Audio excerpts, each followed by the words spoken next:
أهلا وسهلا بكم مجددا.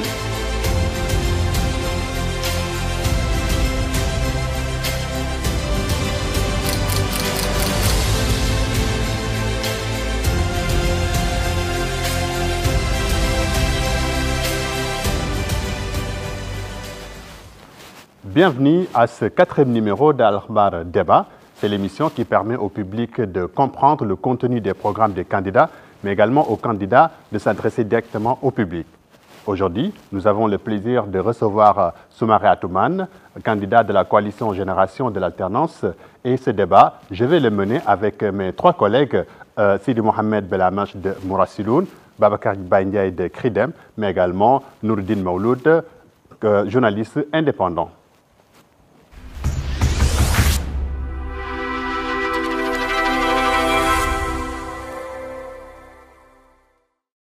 Bienvenue à tous ceux qui nous suivent sur nos plateformes, que ce soit sur le site Al-Akhbar ou nos réseaux sociaux. C'est le 3e numéro d'Al-Akhbar Débat consacré à l'élection présidentielle de juin 2024. Aujourd'hui, nous recevons le candidat Soumaré Atoumane de la coalition Génération de l'Alternance. Et ça va nous permettre aujourd'hui, ça va permettre aux candidats de s'adresser au public mauritanien, mais également au public de comprendre les détails de son programme. Et je suis ravi de partager ce débat avec mes 3 collègues ici. À ma gauche, Sidi Mohamed Belamache de Mourassiloun. Enchanté.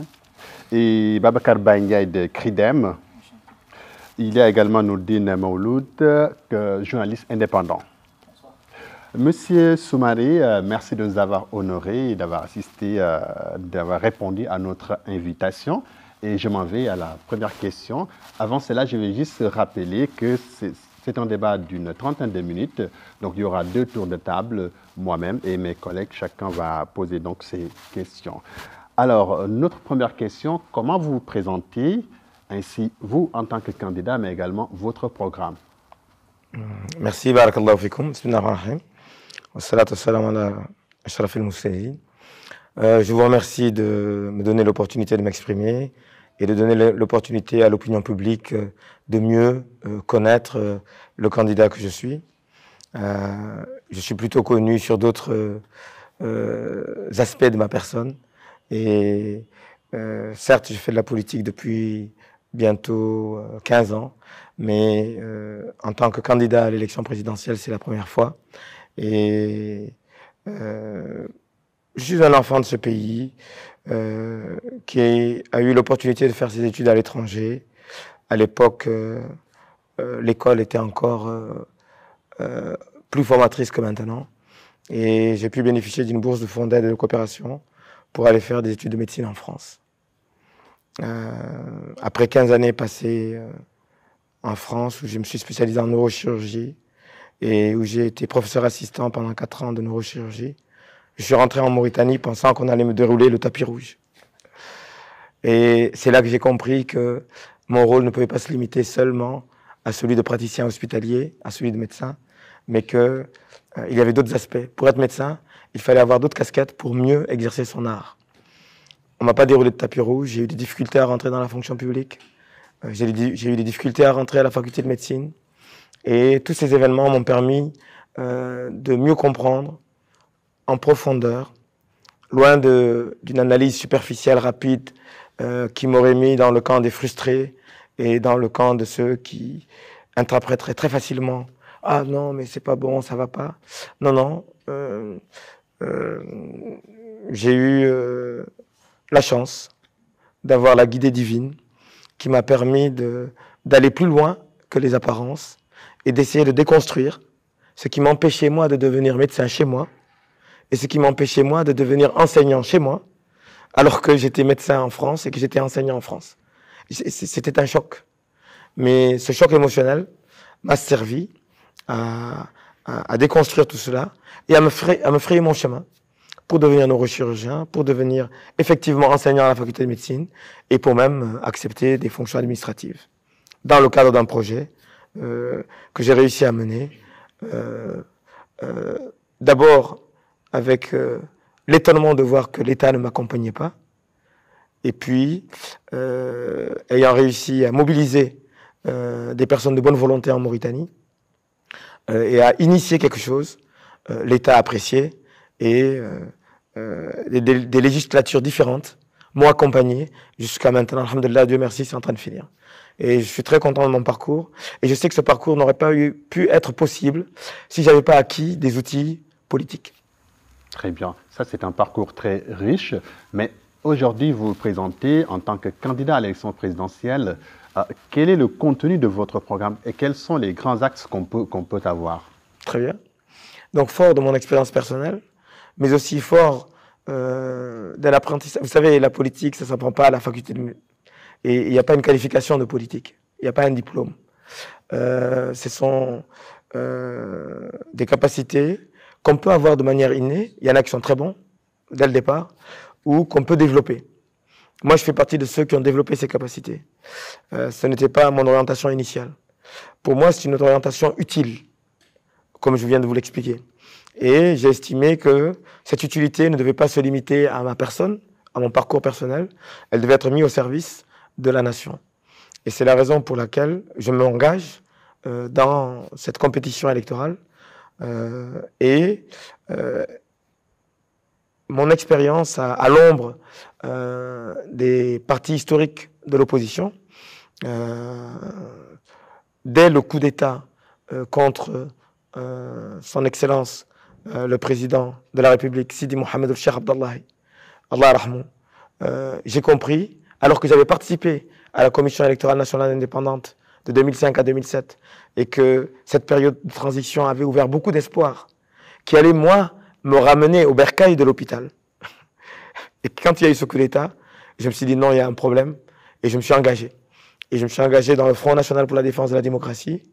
Au début, c'était le Kawadir, le Otour. C'était ça notre titre. J'étais leur leader. Et j'ai beaucoup appris aux côtés de l'UFP, aux côtés de l'APP, aux côtés du RFD. J'ai beaucoup appris aux côtés des syndicalistes qui étaient avec nous, des organisations de la société civile. J'ai beaucoup appris aux côtés du commun des Mauritaniens qui nous accompagnaient chaque semaine dans les marches, inépuisablement, pendant plusieurs mois, jusqu'à forcer à obtenir un accord à travers lequel j'ai participé et à travers lequel j'ai appris que la politique n'est pas aussi innocente que cela. Très bien. Je vais revenir tout à l'heure à ma deuxième question, mais je vais juste laisser le Je voulais aborder le programme, mais on va y revenir, c'est-à-dire nous donner les priorités, les axes de votre programme. Alors, Sidi Mohamed, je vous passe la parole. شكرا جزيلا. هناك موضوع فهم موضوع نختار نتكلم حسن واش ما عندي مشكله. فموضوع دائما المترشحين الرئاسه يعطوا عليه اجوبه متميزه يتعلق بالموضوع الحقوقي وموضوع الوحده الوطنيه. وهناك احداث حصلت في نهايه الثمانينات بدايه التسعينات تتعلق بسكان الضفه وغيرهم عولجت أكثر من مرة والبعض غير راض عن علاجها. ما نعرف كان مفهوم الكلام؟ مفهوم حتى. ونختار نعرف تصوركم أنتم الحل مناسب باش يعود الضحايا جبروا حقهم وأقاربهم جبروا حقهم باش يعود من الإشكال هذا الإشكال الحقوقي طوي وينتهي. الثاني موضوع ما بقي من ترسبات الرق العبودية. ما هو تصوركم لحل هذا الإشكال والتراكمات؟ وملفت أيضا موضوع اللغة الرسمية واللغات المحلية. سكان الضفة كانوا يكتبون لهجات محلية بداية الأربعينات بالحرف العربي، والآن يكتبون بالفرنسية من عقود من عشرات السنين. كيف تصوركم هل تنوب الفرنسية عن اللهجات المحلية بدل ونحن عاجزين عن وجاد لغة عربية أو لهجة محلية نتواصل بها، نتواصل بلغة أجنبية ليست من لغاتنا وليست من لهجاتنا؟ هذا السؤال الأول. شكرا. هم ثلاثة. لا سؤال. ايوه داكور. بارك الله فيك. جزاكم الله خير. بون انا شايف عن الين يعود نحن موريتانيون شاكين عن ذا اللي خلق اخر الثمانينات وبدايه التسعينات، يعني الله الدفه، ولين يعودوا نحن شاكين عن الرق، يعني لا ذو اللي مهمشين به ما نقدر نحل المشكله، هو يعني نحن كاملين، ما يعني لا طرف من الشعب موريتاني.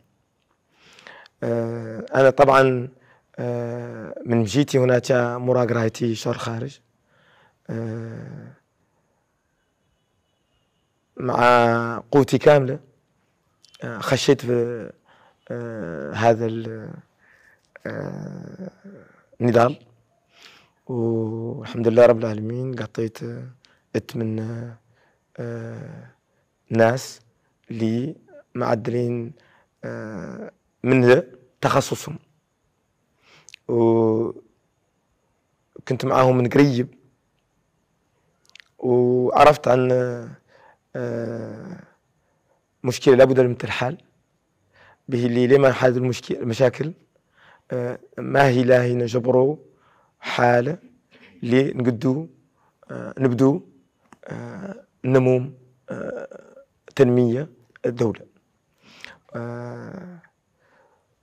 هو لم يخلق عبد واحد، لا واحد بعض، على مستوى موريتاني كاملها مشكلة كبيرة يالت يخلق عليها نضال. نحن كاملاتنا نتحاموا على ذاك العبودية واحدة، إلى يخلق الواحد رقاش واحد يقار إلين شكوا عن هذا، يعني لا ذو اللي معني به موريتانيا ما يخالق معنا.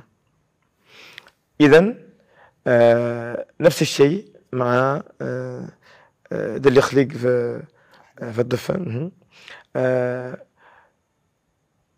هو الدولة العميقة اللي مسؤول عن مشاكل نحن كاملين هنا في موريتانيا، تختار تنعت عن هذا هذا المشاكل الاثنين، مشكل يعني الأكوار ولا المشكل يعني الحراطين، وتختار تقولكم الموريتانيون كاملين ويلكم جاوكم الأكوار ويلكم جاوكم الحراطين، وهذا لين يخلق شاكين عن بذيك الطريقة لا يدفعوا عن رؤوسهم. لكن الحمد لله رب العالمين نعرف عن شعب موريتاني ما هو لا يخش في ذيك المشكلة، الحمد لله رب العالمين. إلين نقولوا السياسة، إلين نقولوا عنا الحكومة، إلين نقولوا عنا شرطة وصنادرة وذا كامل، اللي نخرصوا شعب موريتاني وتوف ما عندنا مشكلة مويناتنا. والحل؟ الحل بسيط، دولة قوية جمهورية، دولة قانون، اللي ما يخرج مرة واحدة وتوف. نحن ما نقدر نعودوا لي كومبليس. كيف يتم إنصاف هؤلاء؟ نحن ما نقدر نعودوا لي. Laissez-le. Oui, je sais pas comment on dit complice en حسنية. مماطل. ما نقدر نعودوا مماطل. معنى هذا إلين يعدلوا واحد رجاج واحد، يعني لا ذاك اللي معدل العبودية، ويعطوا يجاب شور الحاكم ويعدلوا اللي يعطوا يعدل في النوع من الحال مكتوب في القانون. Vous aurez le temps de revenir. De toute façon, Sidi Mohamed, la question qu'il a posée, c'est-à-dire les solutions au passé humanitaire. Il a posé plusieurs questions. Il a posé trois questions en fait. Les solutions au passé humanitaire, il y a certains qui ne sont pas. Je vais juste résumer et puis après je passe la parole aux autres collègues. Juste, il y a certains qui ne sont pas satisfaits des solutions des questions de passé humanitaire ou d'esclavage, etc. Il a également parlé des questions de langue. Et M. Soumaré pense que cette question ne doit pas seulement concerner soit les victimes d'esclaves ou bien seulement les populations de la vallée. C'est un problème qui concerne tous les Mauritaniens et pour solutionner cela, il faut un état de droit, il faut également un état fort. Et je passe la parole à Babacar. Bonsoir, M. Soumaré. Bonsoir. Comment faites-vous pour financer votre campagne électorale? je pense que j'ai beaucoup de difficultés actuellement pour financer ma campagne électorale. Ma première solution, c'est de rationaliser, d'appeler à la contribution ceux qui me soutiennent immédiatement à côté de moi. Et pour l'instant, je n'ai pas eu beaucoup de dépenses. Je pense que dans mon environnement, je suis parfaitement capable de mobiliser 5 millions d'Ouguiya pour payer la caution au niveau du Trésor public. Et le meeting d'hier, il a coûté autour de 4 millions d'Ouguiya. Ce sont des sommes qui sont complètement accessibles. Mais effectivement, c'est un problème qui se pose parce que les canaux habituels que je n'ai pas besoin de préciser ici, ce n'est pas le lieu, de financement des campagnes électorales sont inégalitaires. Certains ont accès, de par leur position, à des financements de très haute importance et qu'on leur apporte avec beaucoup de facilité, et d'autres sont obligés de démarcher, de passer par des périodes blanches où ils ne savent pas comment faire, où ils retardent, et ça fait partie du jeu. Ça fait partie du jeu, ça fait partie des obstacles qu'on met sur la route d'un candidat pour limiter sa capacité à rassembler les Mauritaniens. Il ne faut pas oublier que nous ne sommes pas dans une configuration électorale loyale. Au-delà de l'argent, au-delà de l'accès au financement, vous avez pu constater que pour avoir les parrainages, il y a eu des problèmes. Donc, il y a une connaissance profonde du fonctionnement de l'État profond, du fonctionnement de nos compatriotes, de nos mentalités. Et il y a des jeux d'alliance, il y a une analyse politique à avoir pour pouvoir passer à travers les mailles du filet, accéder au parrainage et accéder au financement. Mais à tout moment, nous sommes avec une épée de Damoclès sur la tête parce que ça nous bride un peu, et c'est le but. Ça nous bride un peu dans notre capacité à nous exprimer. Mais je pense que l'opinion publique comprend et saura faire la différence. Merci. Je serai obligé de passer vers Nordine. Merci infiniment. En fait, ma question concerne votre relation avec le parti Tawassoul. Parce qu'au début, vous avez été présenté comme l'une des options du parti Tawassoul. Tout le monde considérait, ou vous considérez comme un candidat du parti Tawassoul. Mais soudainement, le parti Tawassoul a décidé de présenter son propre chef, Madi. Est-ce que, ou avez-vous décidé d'abandonner ou laisser le parti Tawassoul, ou c'est le contraire? Et pourquoi? Bon, moi j'ai une relation d'amitié, de proximité avec le parti Tawassoul de longue date. Parce que dans ma trajectoire en France, dans les années 90, il y avait un peu partout dans le monde, en Algérie notamment, tout ce qui était le réformisme musulman, le renouveau musulman. Et donc, et moi-même, dans ma trajectoire personnelle, je quittais le foyer familial pour me retrouver dans une cité universitaire, dans une grande ville de France. Et je n'avais personne pour savoir si je priais ou si je jeûnais. Donc je me posais la question, qui je suis? Et en répondant à la question qui je suis, j'ai compris que j'étais mauritanien, j'étais soninké, mais avant tout j'étais musulman. Et il fallait que je me réapproprie l'islam. Et donc ça s'est fait dans les mosquées, ça s'est fait à travers la lecture, ça s'est fait à travers des compagnonnages. Et j'ai une déformation professionnelle qui fait que je vais jusqu'au bout des choses. En neurochirurgie, vous savez, l'anatomie est très complexe. L'être humain, c'est le cerveau. Il n'y a pas de greffe de cerveau, hein. Il y a des greffes du cœur, il y a des greffes de visage, il y a des greffes de bras, mais il n'y a pas de greffe de cerveau. Et on réfléchit à plus d'une fois avant de prendre une décision, quand on doit opérer. On coupe ou on coupe pas. Parce que quand on coupe, on ne peut pas retourner en arrière. Et donc, j'ai développé des capacités de réflexion profondes qui me permettent d'essayer de ne pas me tromper de chemin. Évidemment, comme tout être humain, je me trompe quelquefois.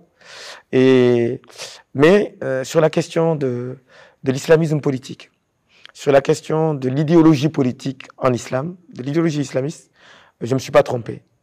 Dans le sens où, pour moi, l'islam relève de l'intimité.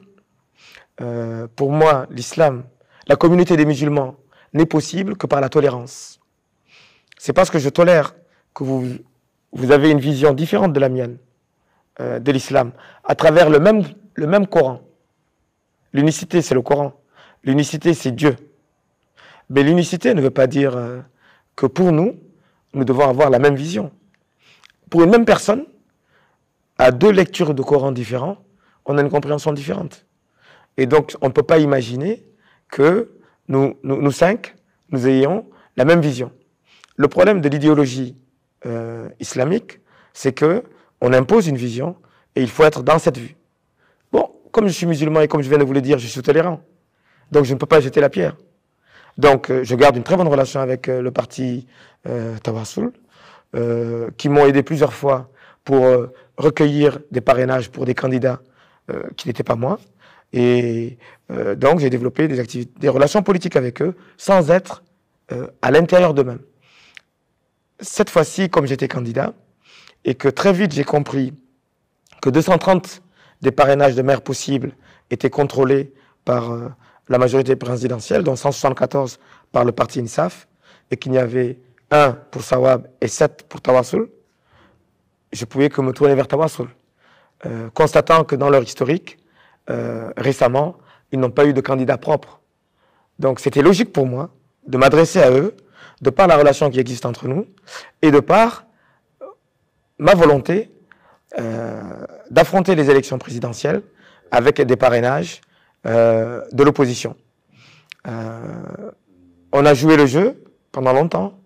J'étais pas le seul, nous étions plusieurs.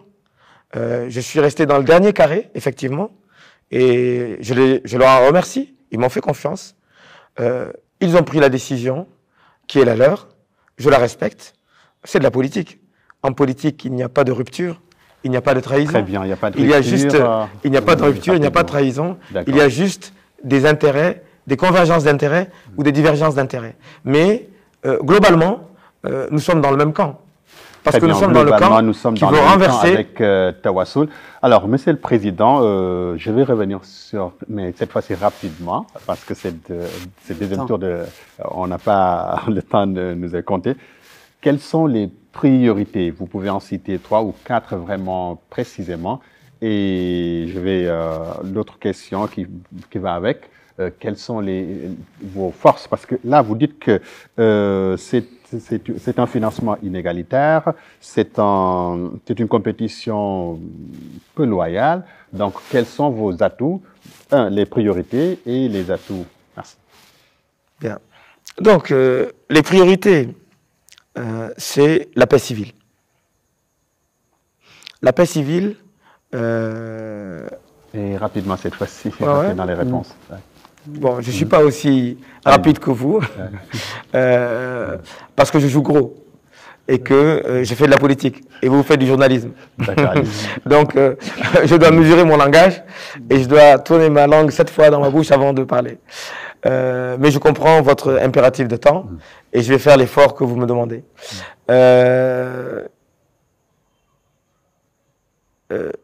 Mes priorités. Mes priorités, c'est la paix civile.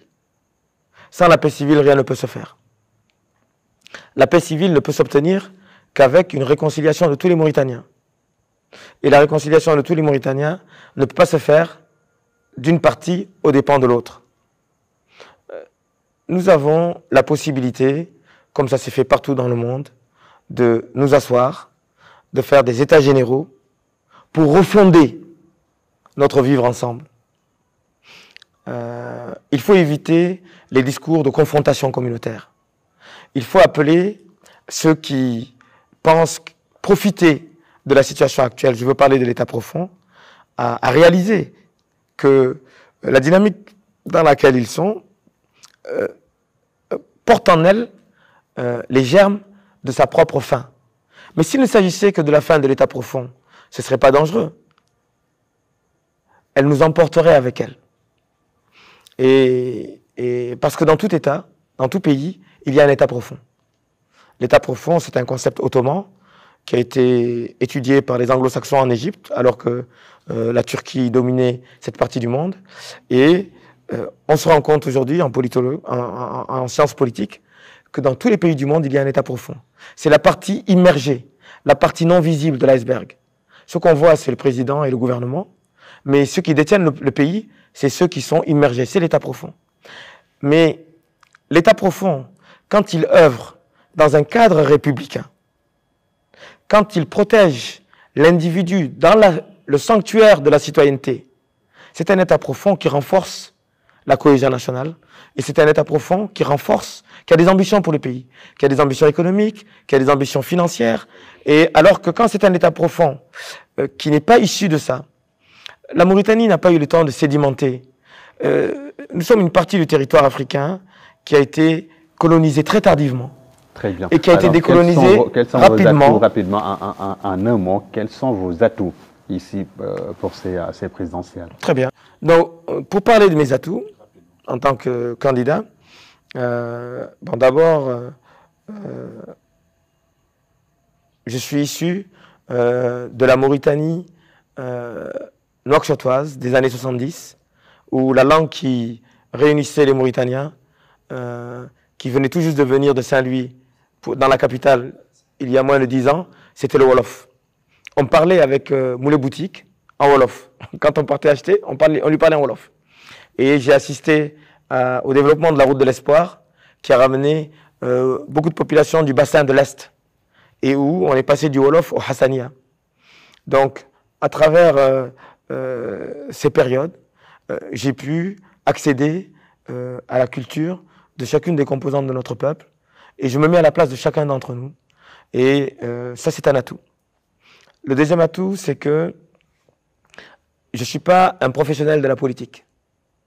Je suis un politicien de circonstances. Malheureusement pour notre pays, il y a beaucoup de circonstances. On peut dire un outsider. Voilà. Il y a beaucoup de circonstances.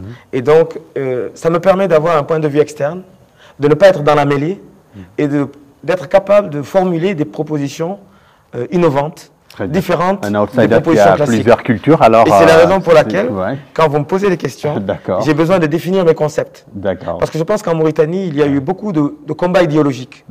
Et quand on parle, les mots qu'on utilise ne veulent pas dire ce que l'on dit. Ils sont galvaudés. Et vous ne me donnez pas l'opportunité à chaque fois d'essayer de préciser les mots que je veux utiliser pour que l'opinion publique comprenne le concept que je veux faire véhiculer par les mots que j'emploie.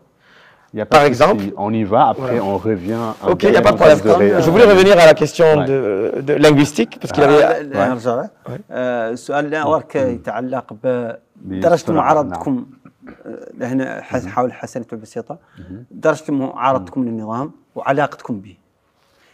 نحن نعرف أنكم مزكين بعمد النظام. والله شنو عمد النظام؟ يلا علي مصبرني أري وحدي.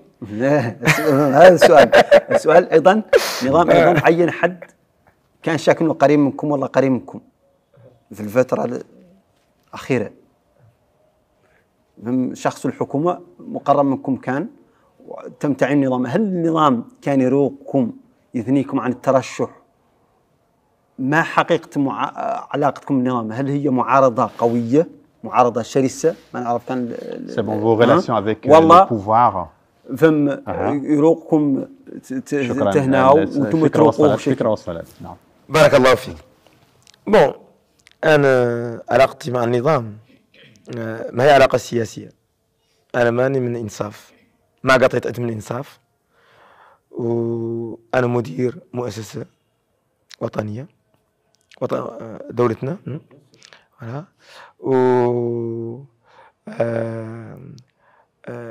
العلاقة اللي عندي معهم هو علاقة إدارية.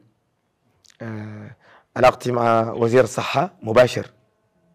والمشاريع اللي عدلنا في الطب مستشفى تخصصات اسمح لي نجبر فرص نجبر ذو اللي حاكمين الدولة. والحمد لله رب العالمين شايف أنا أن لا نلودو شيء متعقد شيء بسيط. أنا نعتبر أني لا قنعتهم وتوف قنعتهم أني مواطن أن هم فاصلين قنعتهم اللي أني نقد نعارضهم يقر ماوش رواية شخصية وأني نعارض نتاجهم. وأنا مالو سنة وشي قاعد مع زميلي رئيس أحمد هارون الشيخ سيدية قطيت عدلت نقطة صحفية وقلت فيها تخمامي رأيي للنظام به اللي شايف عن النظام فاشل واضح لي يقار كما قلت لكم قبيل أولويتي هو سلم لا بي سيفيل وعن تناطير عرفنا اللي خرج منه في دول أخرى ما يحتاج نسميهم. البيضان يقولوا العافية ممكن يقار العافية مولي ما يسمح الدولة العميقة دي معناها النظام تواصل في ذل واحدة فيها باللي هذا ماشي بينا ما هو شعور سلمي. Très bien, c'est donc clair لابد que... من يخلق علاقة بين العارض والموالات يقار علاقة محترم. و أنا إلين عاد أكيد لي عن ذوك تزكيات اللي كنت نلود مع التواصل هم فاصلين فيه ما تلاقوا يقدروا يعطوهم لي. الحمد لله طاوني تزكيات طاوني لي كونسيي الحمد لله. إلين عرفت أني ما تنقد نجبروا مع التواصل مازال الحمد لله النظام وما عطاهم لا لي أنا وحدي. Très bien, Sidi. ينقص النظام. S'il vous plaît, Sidi Ahmed. خلي يتكلم حسني شوي يعطوا له. عندي مشكلة. الحسني شوي. هو أنت نظام أنت نظام أنت قال عنده ياسر نزرور. إيه. ايوه تو لو قال لا طرف منه تو لا بد نحكم شيء. Moi, je pense que l'idée est très précise. Vos rapports avec l'État, vous dirigez un hôpital, vous êtes directeur et qu'il y a des rapports administratifs qui sont clairs. Et qu'aujourd'hui, les parrainages, vous êtes présenté comme candidat sérieux, un citoyen. Voilà, c'est pas une affaire personnelle. Et donc, أنا ماني جاي من الشارع. تمام. À la fin, vous pouvez revenir sur la question des langues. Je vais passer la parole à Babacar. Monsieur Soumaré, je vais revenir un peu en arrière. Une commission d'enquête parlementaire a été mise en place pour faire l'inventaire de la gestion de l'ancien président de la République, Mohamed Ould Abdelaziz. Est-ce que vous, une fois que vous serez élu, vous allez vous inscrire dans la même démarche pour faire l'inventaire de la gestion du président Ghazouani? Bien. Moi, je pense que, comme je vous l'ai dit tantôt, ce n'est pas la gestion d'un individu sur laquelle il faut enquêter. Il ne faut pas personnaliser les choses. Pour moi, notre pays a besoin, à ce moment de son histoire, d'états généraux pour refonder les assises sur lesquelles elle s'est fondée. Et le congrès d'Aleg en 1958 avait servi à Maître Mokhtar Dadda, son Excellence le Président de la République, de poser les premiers fondements de la Mauritanie en tant que pays moderne qui se dirigeait vers la décolonisation et vers l'indépendance. Je pense qu'entre-temps, il y a eu une confiscation du projet national par un État profond qui n'a pas eu le temps de sédimenter et de comprendre qu'il ne pouvait pas travailler pour une oligarchie, pour des particularismes. Et il me semble que la question se pose aujourd'hui. Bon, dans certains pays, ils les ont appelés conférences nationales, dialogue national. Moi, je veux les appeler les états généraux de la refondation. C'est quelque chose de général, c'est quelque chose qui n'est pas personnalisé et qui va reprendre tous les maux de notre pays depuis le début jusqu'à maintenant, avec une analyse profonde, participative, inclusive réellement, et qui va déboucher sur des recommandations consensuelles qui vont être appliquées, où le citoyen sera protégé et où l'état de droit sera la force. Il y aura une rupture de l'instrumentalisation des communautés par l'oligarchie de l'état profond qui vise uniquement à se maintenir en place. L'oligarchie de l'état profond, elle représente toutes les composantes de notre nation. Cette oligarchie a son soninké, cette oligarchie a son wolof, cette oligarchie a son poulard, cette oligarchie a son hartani, cette oligarchie a son birani. Mais il n'a pas tous les birani, il n'a pas tous les wolof, il n'a pas tous les soninko, il n'a pas tous les poulards. Et je pense et il n'a pas tous les militaires non plus. C'est une erreur que de dire que c'est un système militaire. C'est une erreur que de dire que c'est un système bédan. Parce que ça crée une union sacrée autour de l'oligarchie qui prolonge sa survie. Donc, l'analyse superficielle, elle est dangereuse. Si vous venez me voir en consultation, vous me dites que vous avez mal à la tête et que je vous donne du Doliprane, je n'ai pas réglé votre problème. Il faut que je vous examine. Il faut que je vous interroge. Il faut que je fasse des examens complémentaires pour savoir si vos maux de tête sont liés à un problème de dents, à un problème d'articulation, à un problème d'oreille, à un problème des sinus, à un problème des yeux ou à un problème du cerveau qui doit être opéré ou non. Et à ce moment-là, je vais vous donner le traitement qu'on dit étiologique, le traitement de la cause. Et c'est ce traitement qu'il faut chercher pour la Mauritanie. Si on s'arrête juste à la décennie du président Mohamed Abdelaziz ou au quinquennat du président Mohamed Cheikh Ghazouani, c'est pas comme ça qu'on va régler les problèmes de la Mauritanie. Très bien. Nordine ? Oui, professeur Soumaré, vous en tant que professeur neurochirurgien, vous êtes indispensable dans les hôpitaux mauritaniens.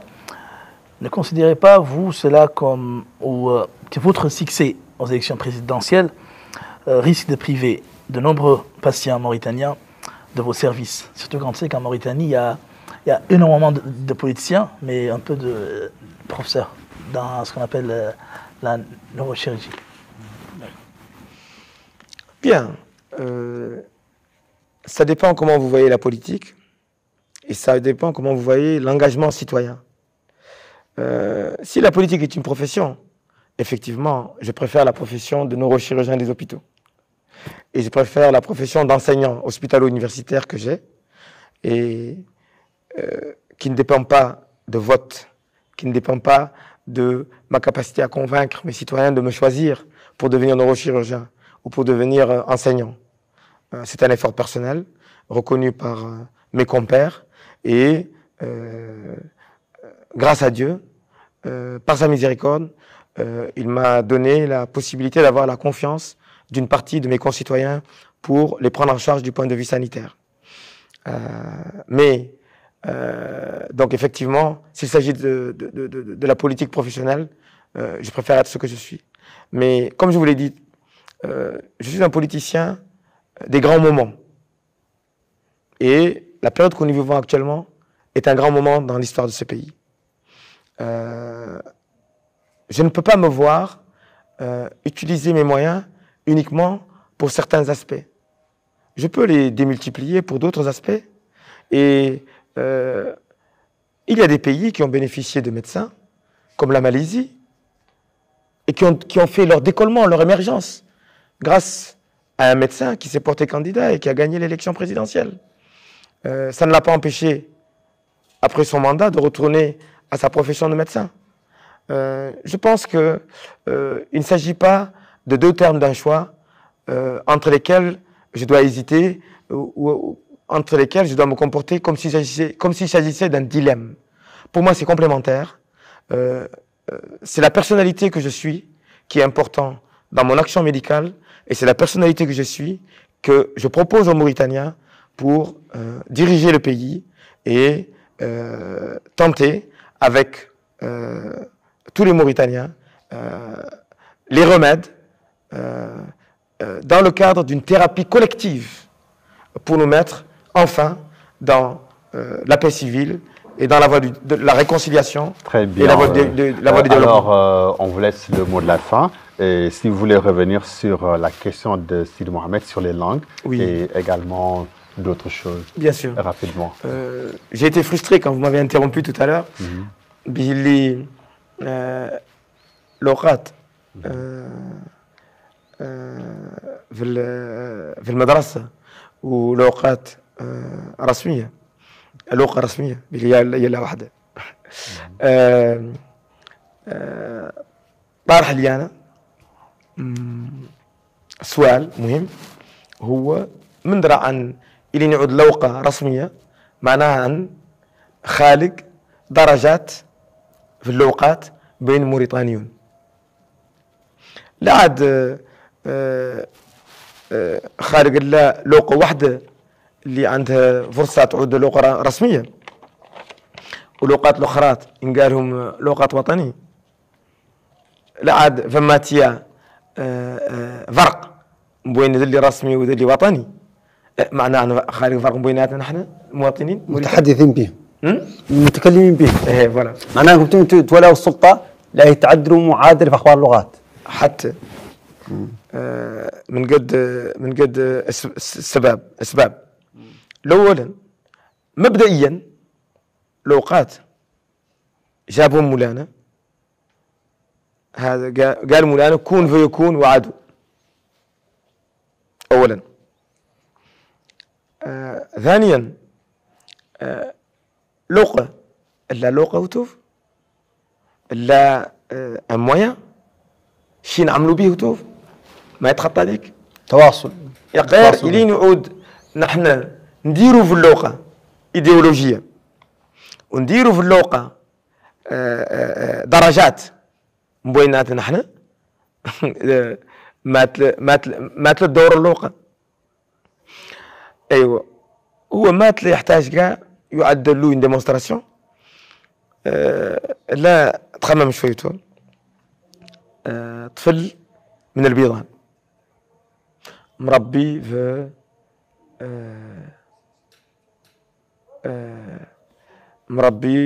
في هون باركيول. هو من ساعة يخلق إلين يعود لا يخلق لا يدخل في المدرسة، اسمع لا كلام الحسانية. ولين يجي المدرسة يجي قراي من فلان ما أخ بالي حتى في العربية، ويقريه باللغة الفرنسية. لا يعود المدرسة بليده هو المولى يعود متمونك فيه، غريب عليه. غريب عليه. دونك أنا شايف عن اللغة العمومية نقالها. اللغة العمومية هي اللغة اللي يحفظ به نحفظ به أولاد موريتاني يدخلوا في المدرسة بها. يلا الفرنسية ولا العربية؟ أكيد يقولوا الإنجليزية ولا الصين. هو رسول الله صلى الله عليه وسلم قال لنا طلبوا العلم ولو في الصين. أكيد يقولوا الصينية. مشكلة ما هو ذا. مشكلة هو لغاتنا نحن. أنا إلين تقول لي ذاك هو يعود العربية ولا الفرنسية، وأنا نتكلم سونينكية ومربي في اللغة السونينكية، نختار اللي نقيس المدرسة نجبر السونينكية. نجبر السونينكية. إن قال لي الباب فلقي، إن قال لي لابورت فلقي، كم سالي نفهم. المقاربة هي اللي ندوروا ضرك. فوالا. مقاربة ضرك كيف؟ قلت أنت قبيل عن الكتبة. كتبة فاهم. بارك الله فيك. نحن تاريخيا كتبة لغة سونينكي وفلان وولوف بالعربية. بالحروف. بالحرف العربية. بالحرف العربية ما هو بالعربية، بالحرف العربي. بالحرف العربي. يا أخي يجي يقول قال الحرف اللي قالوا عنه الحرف العربية ما هو حرف عربية قال أصلا. إلين دخلوا في التاريخ قال. فهمتني ولا ما فهمتني؟ حرف لا حرف وتوف. لا هو حرف عربي. ولا بارك الله فيك. دونك وحرف عربي معروف انه عربي. نحن قابلين ذاك عنه عربي. راني قابل عنه عربي. نختار توف لا نعجلوا نقولوا عنه عربي. فهمت؟ بالسيفر ذاك. سيفر ذاك عربي. وارقام اللي قال ورك عنه عربي هندي. هندي الاخر عربي. الاحراف اللي بالفرنسيه عربي. يا قارين قال عنه فرنسي. دونك انا لغات متعقد لا يشك حد عنه بسيط. هو لا شيء يعمل به. رايكم في الموضوع باختصار. لا نقول لك. لا نقول لك انا لا ندير موريتانيون كامل في نفس المستوى. لغات كاملة لا يعودوا رسميا. Merci, merci beaucoup. الفرنسية الفرنسيه الفرنسيه تبارك الله ما شاء الله. الحروف هاي سونينكي ما هو خارج الله في موريتانيا، خارج في فرنسا، خارج في فرنسا اكثرتنا كاع في فرنسا، خارج في مالي، خارج في السنغال، خارج في غامبي. انتم شفتوا فيزو اللي يجوا هناك يجوا ياسر من سونينكيون جايين من العالم كامل، هما كاملين يكتبوا سونينكيه بحروف لاتينيه. ما هو الفرنسيه لاتينيه، حروف لاتينيه. نحن لا نعود نحن وحدنا هنا في موريتانيا لا نعود حروفنا مع الحروف العربيه. والله شيء ما هو عرب، ما هو تواصل معناها ما يعلق الناس. فهمتني؟ ونحن كاع الى عدلنا بحروف لاتينيه شو مخسر على الاخرين. انا خايف يعود فيه هدف ايديولوجيكيه. وانا شايف عن مشاكل موريتاني هو الايديولوجي جاي خارج عن موريتاني يضايقوا هنا في تراب موريتاني ويفرقنا. شايف عن ايديولوجي اللي محترح عن الشعب الموريتاني هو شيء موقع، شيء عملي، شيء يعنينا نحن. اللي نعودوا الشيء صا نعودوا السياد وما مستعمرنا حد وما هو مستعمر في بلدنا حد ذاك صار نعودوا حر. Merci beaucoup. Donc, sur la question des langues, voilà, on me signale que c'est terminé. Bon, je vais juste remercier le candidat de la génération d'alternance. Il y aura une équité linguistique si une fois vous arrivez au pouvoir. Et je remercie Sidi Mohamed, Babacar Bagna et Nourdine. Merci beaucoup. Donc, professeur Soumaré, aujourd'hui, vous avez abandonné votre nationalité française et décidé de vous présenter aux élections, considérées par des observateurs externes comme d'ores et déjà gagnées par l'actuel président Razouani. Bon, ne considérez pas vous cela comme risque où vous pourriez perdre la nationalité d'un pays considéré parmi les plus importants au monde? Bon. Je pense qu'il est important de reconsidérer la position de la France. Vous dites que c'est un pays les plus importants au monde. Parmi les pays. Parmi les plus importants au monde. On voit bien que la France perd du terrain. Donc, ça c'est le premier point. Le deuxième point, moi je suis né à Paris, d'un père mauritanien qui m'a déclaré à l'ambassade de France, à l'ambassade de Mauritanie à Paris, rue du Cherche-Midi. Mon premier papier pour quitter le territoire français, je ne suis pas sorti avec un papier français. Je suis sorti avec un laissez-passer signé par la main d'Allah Rahmou, le consul de Mauritanie à Paris, Gani Diawara. C'est comme ça que je suis rentré en Mauritanie. Mon premier papier français, je l'ai eu à l'âge de 18 ans, pour le service militaire. Donc moi, j'ai compris que j'étais français quand j'avais 18 ans, parce que j'étais né en France, tout simplement. Je ne fais pas partie de beaucoup de nos compatriotes qui choisissent d'acquérir une nationalité étrangère. Donc moi, j'ai fait toute mon enfance en pensant que j'étais mauritanien, uniquement mauritanien. J'ai compris que j'étais français quand j'avais 18 ans pour m'appeler pour le service national. J'ai pas fait le service national, parce que je voulais pas, parce que c'était un engagement. La nationalité française m'a permis de faire des études en tant que Mauritanien, mais j'avais beaucoup moins de difficultés administratives en France que mes compatriotes mauritaniens. Aujourd'hui, je suis chez moi. La nationalité française ne m'est pas d'une utilité outre mesure, et ce n'est pas une amputation de ma personne que de me séparer de la nationalité française. Alors que ne pas me présenter à l'élection présidentielle, c'est une amputation de ma volonté. Merci beaucoup de nous avoir honorés de votre présence. Voilà, je pense que le débat a été passionné. Bien sûr, si on saute une question, on revient là-dessus. Et je remercie également mes collègues Sidi Mohamed Belamash de Mourasouroun, Babacar Ndiaye de Cridem et Nourdine, journaliste indépendant, moi-même Mohamed Diop. Et je vous donne rendez-vous pour le 4e numéro d'À la part débat. Merci beaucoup. Au revoir. Merci beaucoup, je vous remercie.